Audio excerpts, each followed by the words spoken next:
जय हिंद मित्रों।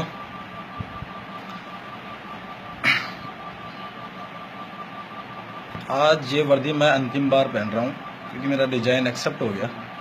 तो कुछ मेरी सर्विस के दौरान जो मैंने सीखा है वो कुछ मैं आपसे शेयर करना चाहता हूँ।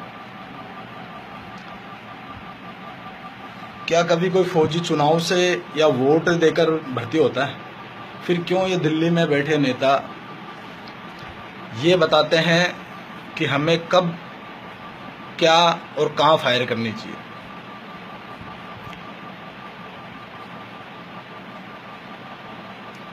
हद होती है जब कोई दिल्ली में बैठे ये बोलता है कि नहीं, इनको कौन सी गन दी जाए कौन सी नहीं। अगर मैं मान लूँ ये नेता अपनी सुरक्षा के अंदर पेटल गन यूज करवाए, हमें कोई दिक्कत नहीं, हम भी यूज कर लेंगे। खुद की सिक्योरिटी में इनको AK-47 चाहिए, लेकिन जब वहाँ जवान अगर किसी बॉर्डर पे लड़ रहा है तो उसको पेटल गन चाहिए। इतनी अजीब हमारे देश का सिस्टम खराब है, अभी से नहीं 70 साल से। एक धूर्त व्यक्ति आज़ादी के बाद ही आर्टिकल 370 लगाकर ही देश की सुरक्षा का सौदा उसने कर दिया था, जिसके अनुसार उसने इतना बांध दिया था कि जिसकी हद नहीं है। कुछ बैठे ये ज्ञान देते हैं और व्यवस्था पूर्वक देखना पड़ता है कि मतलब एक कोई घटना नहीं, कई घटनाएं। भारत की सेना इतनी भी कमजोर नहीं है कि वहां पे 1990 में हमारे ही देश के मूल नागरिक वहां से भगा दिए जाए। व्यवस्था पूर्व वहां देखा जा रहा था कि अपने ही भाइयों के घर उजड़ रहे थे। बंगाल में भी सेम वही है, फायर के आदेश नहीं है कहीं भी। वहां से दिल्ली में बैठ के नेता ये डिसीजन देता है किस सीमा पर हमें, किस बॉर्डर पर हमें फायर करनी चाहिए और किस पर नहीं। आतंकियों के लिए मानवाधिकार है, नेताओं के लिए मानवाधिकार है, अभिव्यक्ति की आज़ादी है, पर एक फौजी के लिए नहीं। एक भड़वा बैठकर ये कहता है फौजी होते बलात्कारी है, फौजी होते मरने के लिए है, वो और देश में जिंदा है। अभिव्यक्ति की आज़ादी उन लोगों के लिए है जिनको ये ही पता नहीं कि वर्दी होती क्या है। वो फौज के लिए अंट संट जब मर्जी बकते रहता है। अगर एक नेता दिल्ली में बैठ के ये कहता हमें किस महीने में फायर करनी चाहिए किसी में नहीं, ये देश की सुरक्षा का ही सौदा है। जब आतंकियों को सुधरने का मौका देके उसको फौज में भर्ती करा जाता है, आतंकी का अर्थ होता है उस देश को मिटाने के लिए आतंकी बना है। क्या उसको नौकरी मिलता है वो राष्ट्रभक्त बन जाएगा? फौजी नेताओं को शहीद का दर्जा है, अभिनेत्री को शहीद का दर्जा है, लेकिन इस देश के लिए मरने वाले अर्धसैनिक बलों को शहीद का दर्जा नहीं है। नेताओं की पेंशन है लेकिन अर्धसैनिक बलों के जवानों की पेंशन नहीं है। क्यों? नेता को सीमा पर लड़ते हैं या किसी कहां पर लड़ते हैं, मुझे इतना बता दे। और फिर उनको मतलब ही क्या है कि वो एक जवान जब भर्ती होता है तो वो अपना योग्यता के अनुसार होता है, उसमें काबिलियत के अनुसार होता है कि उसमें कितनी काबिलियत है। और हष्ट पुष्ट एक बंदा जब फौज में भर्ती होता है, उसके बाद में इन लोगों को क्या अधिकार है कि ये लोग हमें बताएंगे कि हमें कब क्या करना है क्या नहीं करना। देश का सिस्टम मतलब जिसकी कोई हद नहीं है। सिस्टम बदलने की बात है, हम किसी कोई ऑफिसर से कोई जवान दुखी नहीं है, ना तो आज था ना पहले था। और सिलेंडर लाया तो ये कोई नई घटना नहीं है।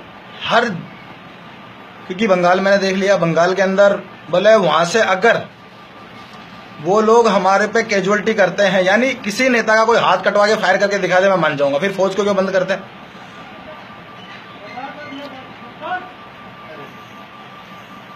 एक बंदा बैठकर हमारे देश का क्या बताऊं, इतनी हद से ज्यादा कि कोई समझ में नहीं आती। इस नौकरी को करने में ये बताइए कि नेता होता कौन है जो हमें इस चीज के लिए बताएगा कि क्यों 1990 में हमारे देश के इतने जवान हैं कि वो आराम से कश्मीरियों को वहां पर मूल निवास पे वापस बसा सकते हैं, लेकिन राजनीति खत्म नहीं होती। विदेशी रोहिंग्या आके हमारे यहाँ बस सकते हैं, पाकिस्तानी कश्मीर में आ सकते हैं, हम अपना तिरंगा जलते हुए देख सकते हैं, क्योंकि वहां उनका संविधान है, उनके नियम में है कि तिरंगा जलाना उनके लिए अपराध नहीं है। एक जवान थप्पड़ खा सकता है, गाड़ियां जला दी जाती है, उनको वहां पर अभद्र भाषा यूज करी जाती है, लेकिन पत्थरबाजों को केस मुक्त किया जाता है। आतंकी के जनाजे में लाखों करोड़ों जाने वाले क्या वो अपराधी नहीं है? लेकिन वो कभी दिखाई नहीं देंगे, क्योंकि वोट बैंक की राजनीति है। बात सिर्फ सिस्टम बदलने की कह रहा हूं मैं, और कुछ नहीं। दुखी हुआ था बहुत, मेरी कोई घरेलू कोई ऐसी कोई समस्या नहीं थी कि चलो हाँ, लेकिन समस्याएं ये थी दिमाग में हमेशा रहती थी कि हर दिन किसी से ऑफिसर से पूछे कि क्या बात है, कि दिल्ली से आदेश नहीं है। क्या दिल्ली होती कौन है हम लोगों को बताने वाली कि हमें कब क्या फायर करना चाहिए? हमारी हर चीज का हिसाब उनको देना पड़ेगा। तो देश की सुरक्षा होती है। अरे विदेश से जो सीख रहे हो तो इजराइल से, चाइना से सीखो कि वो अपनी सेना पर देश की सबसे बड़ी बजट उनका उन पे खर्च होता है। या नेता बैठ के सोचता है कि उसको कितनी तनख्वाह दी जाएगी, उस फौज को कितनी। यार हद है, कम से कम शहीद का दर्जा उन नेताओं को देके हमारी आत्माएं तो मत जोड़ो। क्या फौज को शहीद का दर्जा नहीं मिलना चाहिए? उनको पेंशन नहीं मिलनी चाहिए? नेताओं को किस बात की पेंशन दी जा रही है? और फिर व्यवसाय की बात आती है तो एक अगर कोई भी सरकारी कर्मचारी हो, चाहे वो किसी भी उसका हो, वो और व्यवसाय नहीं कर सकता, पर लेकिन एक नेता राजकीय पदाधिकारी होते हुए वो कितने भी बिजनेस कर सकता है। सारे नियम सब कुछ इस देश में उनके लिए लागू है, लेकिन एक जवान या किसी के लिए ये नियम लागू नहीं है कि एक व्यवसाय के अलावा वो और नहीं कर सकता। मेरी ये घरेलू समस्याएं थी कि दिल्ली में बैठा नेता जब ये बोलता है कि हमें किस अनुसार कब फायर कब नहीं करना चाहिए, इन्हीं कारणों से मैंने रिजाइन दिया है। और जितना किया पूर्ण ईमानदारी से करके, मैं इस वर्दी में शायद अंतिम बार आपके सामने लाइव आ रहा हूं। क्यों मेरा आज रिजाइन एक्सेप्ट हो गया, लेकिन मेरे भाई आप आवाज बनो पूरे देशवासी, नहीं तो इस देश की सुरक्षा का सौदा अभी से नहीं, आजादी के बाद से शुरू होता है। चाहे वो मैं किसी पार्टी के लिए नहीं बोलूंगा, कोई भी पार्टी हो, आज तक उन्होंने सौदा किया है। महबूबा मुफ्ती बैठ के अगर वो डिसीजन लेती है कि अब रमजान में फायर नहीं करेंगे, पत्थरबाजों को भी केस मुक्त करेंगे, सेना पर मुकदमा तक लग जाता है इस देश में। और एक अगर गलती से अगर जहां पर फायर के आदेश नहीं है और वहां कोई फौजी अगर फायर कर दे तो वो पेशियों पे घूमता रहेगा, उसके चक्कर में अगर कोई मर गया गलती से तो फौज तो है ही, फिर सिविल जेल से और परेशान हो। क्या हमारे देश का सिस्टम यही रहेगा हमेशा? आवाज हकीकत में है कि ये सोशल मीडिया हो या जो भी, अगर जन जागृति हो तो कोई औकात नहीं है किसी आतंकी की वो जो देश में आ भी जाए, यहां तक कि संसद में भी बम फेंक दिया, या फिर कोई होटलें मारी जाती है, या मतलब कोई भारत का एक ऐसा कोना ही नहीं बचा जहां पर आतंकी नहीं घुस सकता। सरकार जब पूरे देश मना कर दिया उन रोहिंग्याओं के लिए, तो हमारे देश में बसाने की जरूरत क्या थी? फिर एक देश और इतने संविधान, इतने नियम, सिर्फ और सिर्फ क्या फौजियों के लिए? मतलब कहीं तो कोई आत्मा झोड़ जाती होगी इन लोगों की, या बिल्कुल ही मर गई कि एक सैनिक जब मर्जी, वो एक सिविल जो सिर्फ गद्दार हैं वो आते हैं, थप्पड़ मार दिया, पत्थर मार दिया, गाड़ियां जला दी। हकीकत यह है कि 90% लोग ग्रामीण क्षेत्र से आते हैं और वो फौज में लगते हैं। अगर किसी का भी ज्यादा करके 90% अगर मरने वाले हैं, शहीद होने वाले हैं, या जो भी है, क्योंकि 100% उनमें तो 90% गरीब के ही हैं, इसलिए इन नेताओं को दुख नहीं होता, क्योंकि इनकी औलादे जानी नहीं है, तो इनको आदेश से और बिना आदेश से क्या मतलब है। लेकिन कब तक? अगर जितना जल्दी अगर सिस्टम में बदलाव नहीं हुआ तो इस देश की सुरक्षा बिल्कुल खत्म हो जाएगी। और एक कन्हैया जैसे बढ़वे जो कहते हैं कि फौजी आतंकी होते हैं, उसको ये पूछो कि अगर फौजी आतंकी होते तू बचता नहीं अभी तक? मतलब कोई सिस्टम ही नहीं है। हकीकत बता रहा हूं, अर्धसैनिक बल का कोई शहीद का दर्जा नहीं है, ना आज है ना पहले था। उनकी पेंशन भी नहीं है, क्योंकि वो शायद गरीब के हैं, गांव से आए हैं, किसान के बेटे हैं, क्योंकि वो नेताओं के बेटे तो उनकी पेंशन भी होती है। जब बूढ़े नेताओं को पेंशन मरने के बाद भी उनके परिवार को मिलती है, तो क्या फौजी को नहीं मिलनी चाहिए कभी?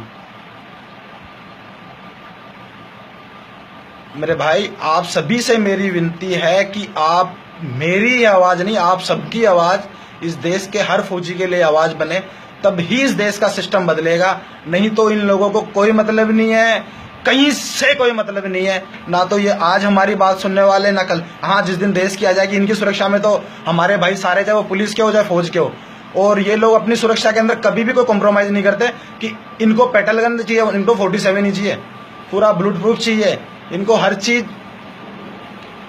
अब मैं आप पर छोड़ता हूं कि आप मेरी आवाज को या अपनी आवाज को आप अपने स्तर पे बता दीजिए कि सिस्टम क्या चल रहा है, और एक आवाज उठाओ जो हकीकत में हर फौजी बच सके या देश बच सके। फौजी बचे या ना बचे, क्योंकि कश्मीरी क्या मतलब, हर सिस्टम से कहीं से भी देख लो, फौजी मजबूर है। नहीं, हाथ में हथियार लेके 6 फुट का जवान किसको वापस देगा? एक 2 करोड़ का लोग आते हैं, वो जो मर्जी बक देंगे। और फिर ये मानव अधिकार जो सिस्टम चला है, अरे कुछ फौजियों के लिए भी कोई सिस्टम है इसके अंदर? या मानव अधिकार सिर्फ उन्हीं के लिए कि तारबंदी या इंटरनेशनल बाउंड्री की तार काटना वाले आदमी को मार नहीं सकते क्योंकि मानव अधिकार उसके लिए भी लागू है?